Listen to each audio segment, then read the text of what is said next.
నమస్కారం. Bahujan times news ప్రేక్షకులకు, యాజమాన్యానికి, సిబ్బందికి విజయదశమి శుభాకాంక్షలు.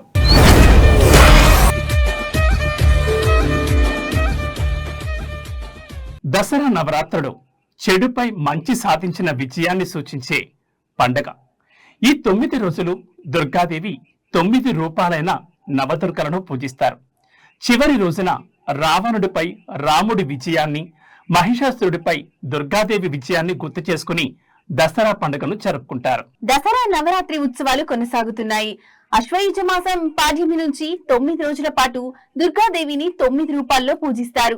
9 రూపాల్లో అమ్మవారిని ఎలా పూజించాలి? శారదీయ నవరాత్రి ఉత్సవాల్లో అమ్మవారి ప్రత్యేకత ఏంటి? దుర్గాదేవి 9 దివ్య రూపాల గురించి ఈ స్టోరీలో తెలుసుకుందాం. ఆశ్వీజ మాసంలో జరిగే శారదా నవరాత్రి ఉత్సవాల్లో దుర్గాదేవిని పూజిస్తారు. అమ్మవారిని 9 రూపాల్లో ఆవాహన చేసి పూజిస్తారు. ఇలా పూజించడం వల్ల ధైర్యం, శక్తి లభిస్తాయని పండితులు చెప్తున్నారు. చెడు ఆలోచనలు తొలగి మంచి ఆలోచనలు వృద్ధి చెంది జీవితంలో విజయాన్ని సాధిస్తారని పండితులు చెప్తున్నారు.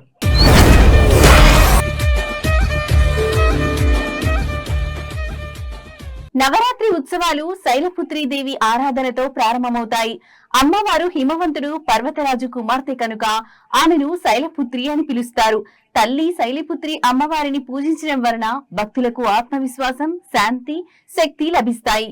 ఈ అవతారంలో ఉన్న అమ్మవారు తెలుపు రంగు శాంతి, పవిత్రత, కొత్త ఆరంభం ప్రతీకగా నిలుస్తుంది. తెలుపు రంగు వస్త్రాలు ధరించడం వలన మనసుకు ప్రశాంతత కలుగుతుంది.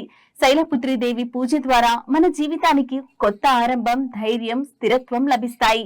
ప్రతి మహిళలోనూ శైలపుత్రీదేవిలా ధైర్యం, సహనం, శక్తి నింపుకోవాలి. అమ్మవారి ఆరాధనతో మనలోని స్త్రీశక్తి వెలుగులు మరింత బలపడాలి. బ్రహ్మచారిణీ దేవి. ఈ అవతారంలో దుర్గాదేవి అమ్మవారు బ్రహ్మచార్యాశ్రమంలో తోటి విద్యార్థులతో ఉండే అమ్మవారి అవతారం ఇది.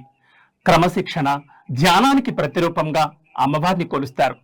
తెల్లని చీర ధరించి కుడి చేతిలో జపమాల, కమండలం, ఎడమ చేతిలో కలశం ధరించి ఉంటుంది బ్రహ్మచారిణీ దేవి. బ్రహ్మ అంటే అన్నీ తెలిసింది అని అర్థం. బ్రహ్మ జ్ఞానం, బ్రహ్మ స్వరూపం. ఇలా బ్రహ్మ అంటే అన్నీ అనే అర్థాన్ని నింపుకుని అన్నీ తనలోనే నింపుకున్నది అని కూడా అర్థం. చారిణి అంటే కదలడం, ఒక పనిలో నిమగ్నమవ్వడం. బ్రహ్మచారిణి అంటే బ్రహ్మచర్యంలో ఉన్నది అని అర్థం. వచనంలో అర్థమయ్యేలా చెప్పాలి అంటే పెళ్లి కాని యువతి అని అర్థం. బ్రహ్మచారిణీ దేవి బుద్ధిని, శక్తిని ప్రసాదిస్తుంది. సంతోషాన్ని, ప్రశాంతతను, సంపదను చేకూరుస్తుంది. చంద్రఘంటాదేవి. కొత్త బంధాలు, భక్తికి చిహ్నంగా ఈ అవతారం గల అమ్మవారిని పూజిస్తారు. అమ్మవారి నుదుటిపై అర్ధచంద్రుని ఆకారాన్ని ధరించడం ప్రారంభించినప్పుడు అమ్మవారిని చంద్రఘంట అని పిలుస్తారు. తాను ధైర్య సాహసాలకు ప్రాతినిధ్యం వహించే సింహాన్ని అధిరోహించింది. ఈ మాతకు 10 చేతులు ఉంటాయి. ఒక చేతిలో కమలం పువ్వు, మరో చేతిలో కమండలం, ఖడ్గం, త్రిశూలం, విల్లు, గద, బాణం, జపమాల ఉంటాయి. ఈ తల్లి రూపం వైవాహిక జీవిత ప్రారంభాన్ని సూచిస్తుంది. ఇది కొత్తగా పెళ్లైన స్త్రీ కొత్త సంబంధాలు మరియు బాధ్యతలను స్వీకరించడాన్ని సూచిస్తుంది. కూష్మాండాదేవి. కూష్మాండ అంటే కు అంటే చిన్నది, ఊష్మ అంటే శక్తి, అండ అంటే విశ్వం. అమ్మవారు తన శక్తితో ఈ విశ్వాన్ని సృష్టించింది. ఈ అవతారం మాతృత్వాన్ని సూచిస్తుంది. స్త్రీ గర్భం దాల్చి జీవితాన్నిచ్చే శక్తిని కలిగి ఉన్న స్థితిని ఆమె సూచిస్తుంది. దసరా నవరాత్రి ఉత్సవాల్లో శుద్ధ చవితి రోజున కూష్మాండ మాతను ఆరాధిస్తారు.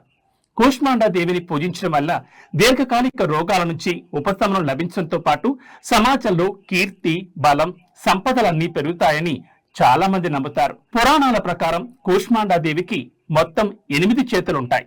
ఈ చేతుల్లో చక్రం, ఖడ్గం, గద, పాశం, ధనస్సు, బాణాలు, ఒక తేనె భాండం, ఒక రక్త భాండం ఉంటాయి. ఈ అమ్మవారు సింహ వాహనంపై భూమి మీదకొస్తారు. స్కందమాతాదేవి. ఈ అవతారం ప్రేమ, పోషణ స్వరూపంగా భావిస్తారు. ఈ రూపం మాతృత్వం, సంపూర్ణతను సూచిస్తుంది. ఒక స్త్రీ తన పిల్లలకు జన్మస్థలంగా మారుతుంది. ప్రేమ, త్యాగం, రక్షణగా భావిస్తుంది. స్కందమాత అమ్మవారిని పూజించడం వల్ల సంతానం లేని వారికి పిల్లలు పుడతారని పురాణంలో పేర్కొన్నారు. స్కంద అంటే కార్తికేయుడు. ఈ తల్లి దుర్గాదేవి స్వరూపం. కార్తికేయుని తల్లి కావడంతో ఈ స్వరూపానికి స్కందమాత అనే పేరు వచ్చింది. కాశీఖండం, దేవి పురాణం, స్కంద పురాణాలలో ఈ దేవి గురించి ప్రస్తావించబడింది. తల్లి స్కందమాతను గౌరీ, మహేశ్వరి, పార్వతి, ఉమా అని కూడా పిలుస్తారు. ఈ తల్లికి 4 చేతులు ఉంటాయి. ఒక చేతిలో తన కుమారుడైన స్కందుని శిశురూపం ఉంటుంది. మరో చేతిలో అభయముద్ర ఉంటుంది. ఇది మనలో భయాన్ని తొలగిస్తుంది. మిగిలిన 2 చేతుల్లో కమల పువ్వులుంటాయి. కాత్యాయని దేవి దుర్గాదేవికి సంబంధించిన రూపాల్లో కాత్యాయని మాతవి అత్యంత హింసాత్మక రూపాలలో ఒకటిగా పరిగణించబడుతుంది. కాత్యాయని మాత గురు గ్రహాన్ని పరిపాలిస్తుంది. గురువు గ్రహాన్ని తెలివితేటలకు, ప్రశాంతతకు ప్రతీకగా భావిస్తారు. అందుకే కాత్యాయని దేవిని పూజించే వారికి ప్రతికూల శక్తులన్నీ తొలగిపోతాయని, సకల జన్మల పాపాల నుంచి విముక్తి లభిస్తుందని పండితులు చెప్తారు. మరీ ముఖ్యంగా నవరాత్రుల్లో పెళ్లి కాని కన్యలు తమకు నచ్చిన భర్తను పొందడం కోసం కాత్యాయని మాతను పూజిస్తారు. ఈ పవిత్రమైన రోజున ఉపవాసం, ఆచారం పాటిస్తారు. మహిషాసురుడు అనే రాక్షసుణ్ణి కాత్యాయని అమ్మవారే వధించారు. అందుకే ఈ అమ్మవారిని మహిషాసుర మర్దిని అని పిలుస్తారు. ఈ తల్లి సింహంపై స్వారీ చేస్తుంది. కాత్యాయని దేవి అంటే దుష్టశక్తులను నాశనం చేసే తల్లి అని చాలా మంది నమ్ముతారు. కాళరాత్రి దేవి ఈ రూపంలో అమ్మవారు ఉగ్ర స్వరూపంతో ఉంటారు. కాళరాత్రి అంటే తన భక్తుల మనస్సులో నుంచి అజ్ఞానం, చీకటిని తొలగించేది అని అర్థం. ఆమె భయంకరమైన రూపాన్ని కలిగి ఉన్నప్పటికీ ఎల్లప్పుడూ శుభాన్ని తెస్తుంది. అందుకే ఆమెను శుభంకరి అని కూడా పిలుస్తారు. కాళరాత్రి దేవి ముదురు నీలం లేదా నలుపు రంగుతో 4 చేతులు, విశాలమైన జుట్టుతో గాడిదపై స్వారీ చేస్తుంది. ఎడమ వైపున ఉన్న 2 చేతుల్లో కత్తి, ఇనుప ముళ్ళు ఉంటాయి. కుడివైపున ఉన్న చేతులు వరముద్ర, అభయముద్రలో భక్తులను ఆశీర్వదిస్తూ ఉంటారు.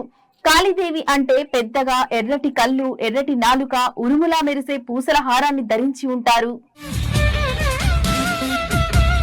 మహాగౌరీదేవి సహనం, సమతుల్యతకు ప్రతిరూపంగా దుర్గాదేవి మహాగౌరి అమ్మవారిగా అవతరించారు. ఆమె జ్ఞానం, సమన్వయాన్ని ప్రతిబింబిస్తుంది. గులాబీ రంగు మాతృత్వాన్ని, శాంతిని అందిస్తుంది. ప్రేమ, నిజాయితీని సూచిస్తుంది. దుర్గామాత అష్టమ శక్తి నామం మహాగౌరి. ఈమె పరిపూర్ణంగా గౌరీ వర్ణంలో ఉంటుంది. శంఖ, చంద్ర, కుంద పుష్పాలతో ఈ గౌరవర్ణం ఉపమించబడింది. చతుర్భుజాలు గల ఈ తల్లి వాహనం వృషభం. కుడి భుజంలో అభయముద్రను, కుడి కింది భుజంలో త్రిశూలాన్ని ధరించి ఉంటుంది. ఎడమ పై చేతిలో డమరుకాని, ఎడమ పై చేతిలో వరద ముద్రను ధరించి ఉంటుంది. అత్యంత శాంతంగా ఉంటుంది. మహాగౌరీ దేవిని ఉపాసించడం వల్ల శక్తి అమోఘమైన సత్ఫలదాయని అయింది. భక్తుల కల్మషాలు, కష్టాలతో పాటు వారి పూర్వ సంచిత పాపాలు కూడా పోతాయి. మహాగౌరి సర్వవిధ శుభాలు ప్రసాదిస్తుంది. సిద్ధిదాత్రి దేవి సిద్ధులను ఇచ్చి మోక్షానికి మార్గం చూపిస్తుంది. సిద్ధిదాత్రి అంటే మనకు శక్తి ఇచ్చేది. ఈ రూపంలో ఆమెను భక్తి శ్రద్ధలతో కొలుస్తారు. ఈ తల్లి తన భక్తుల జీవితంలో నెలకొన్న చీకటిని తొలగించి వెలుగును ప్రసాదిస్తుందని నమ్ముతారు. సర్వవిధ సిద్ధులను ప్రసాదించు తల్లి కనుక సిద్ధిదాత్రి. పరమేశ్వరుడు సర్వ సిద్ధులను ఈ దేవి కృప వలనే పొందాడని దేవి పురాణంలో పండితులు చెప్పారు.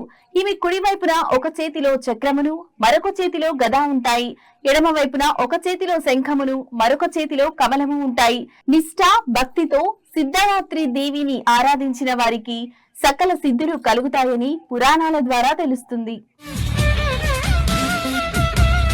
దసరా నవరాత్రుల సందర్భంగా అమ్మవారి అవతారాల గురించి తెలుసుకున్నాం కదా. ఈ విజయదశమి అందరి జీవితాల్లో విజయాన్ని తీసుకురావాలని మనస్ఫూర్తిగా కోరుకుంటూ నమస్కారం.